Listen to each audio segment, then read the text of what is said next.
नमस्कार दोस्तों, आप देख रहे हैं इंडियन क्राइम रिपोर्ट। सोचिए, जिस लड़की की कुछ ही दिनों पहले शादी होने वाली हो, अगर वही लड़की 4 महीने पहले किसी और से गुपचुप शादी कर चुकी हो तो क्या होगा। पुणे के एक चर्चित केस केतन अग्रवाल केस में अब एक ऐसा ही दावा सामने आया है जिसने पूरे मामले को नया मोड़ दे दिया है। अगर यह दावा जांच में सही साबित होता है तो यह केस सिर्फ एक मर्डर केस नहीं बल्कि एक बेहद सुनियोजित साजिश के रूप में देखा जा सकता है। आखिर क्या है इस पूरे दावे की सच्चाई, आइए पूरी कहानी शुरुआत से समझते हैं। अगर मैं आपसे कहूं कि जिस लड़की की शादी केतन अग्रवाल से होने वाली थी वह लड़की पहले से शादीशुदा थी। जी हाँ, सोशल मीडिया और जांच के कुछ सोर्सेज से यह खबर सामने आ रही है। सिया गोयल और उसके प्रेमी चेतन चौधरी ने आज के करीब 4 महीने पहले गुपचुप तरीके से शादी कर ली थी। सोचिए, जो सिया गोयल केतन अग्रवाल के साथ सगाई के स्टेज पे बैठी थी वह गुप्त तरीके से 4 महीने पहले किसी और की पत्नी बन चुकी थी। तो फिर केतन के साथ सगाई का नाटक क्यों? आज इसी गहरे राज से पर्दा उठाएंगे, तो बने रहिए लास्ट तक। आइए अब इस पूरी क्रोनोलॉजी को समझते हैं कि आखिर यह खेल खेला कैसे गया।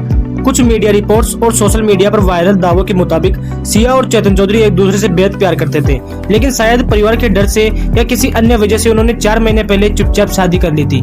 इस दावे की आधिकारिक पुष्टि या अदालत का अंतिम निष्कर्ष अभी आना बाकी है। अब सवाल यह आता है कि जब शादी हो चुकी थी तो सिया ने केतन अग्रवाल के साथ सगाई क्यों की?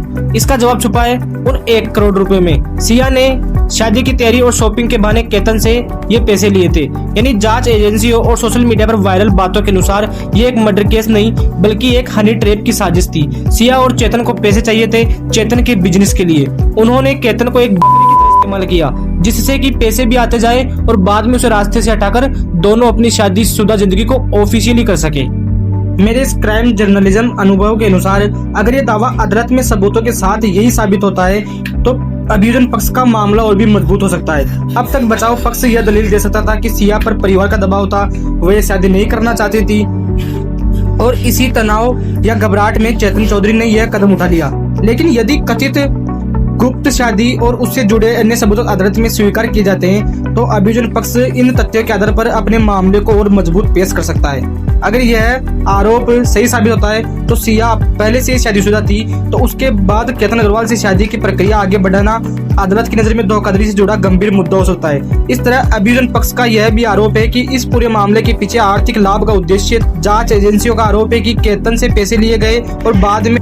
अब अगर अभियोजन पक्ष के ये सभी आरोप अदालत में सही साबित होते हैं तो इस मामले को प्री प्लान्ड हत्या के रूप में देखा जा सकता है। अभियोजन का दावा है कि पहले कथित गुप्त शादी हुई, फिर आर्थिक लेन देन हुआ, उसके बाद कथित तौर पर हत्या की योजना बनाई गई और 18 जून को वारदात को अंजाम दिया गया।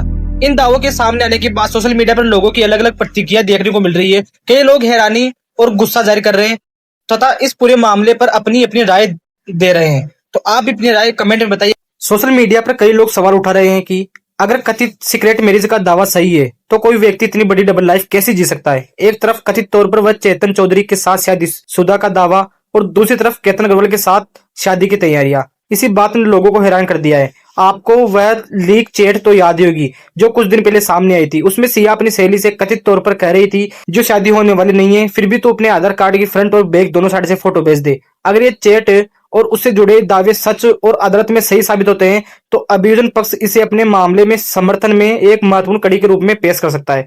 फिलहाल इन सभी दावों की सच्चाई का अंतिम फैसला अदालत ही करेगी। तो दोस्तों, अब यह मामला सिर्फ एक मर्डर मिस्ट्री तक सीमित नहीं रह गया। इसमें यह सवाल भी खड़ा कर दिया कि किसी भी रिश्ते में अंधा भरोसा करने से पहले सावधानी बरतना कितना जरूरी है। केतन अग्रवाल को शायद आखिरी वक्त तक इस बात का अंदाजा भी नहीं था कि जिन लोगों पर वह भरोसा कर रहा था उन्होंने बाद में इतने गंभीर आरोप लगेंगे। मामला फिलहाल अदालत में विचाराधीन है। अगर अभियोजन पक्ष के सभी आरोप अदालत में सही साबित हो जाते हैं तो दोनों आरोपियों के लिए कानूनी स्थिति काफी कठिन हो सकती है। इस नए मोड़ पर आपकी क्या राय है? क्या आपको लगता है? कमेंट में जरूर बताइए।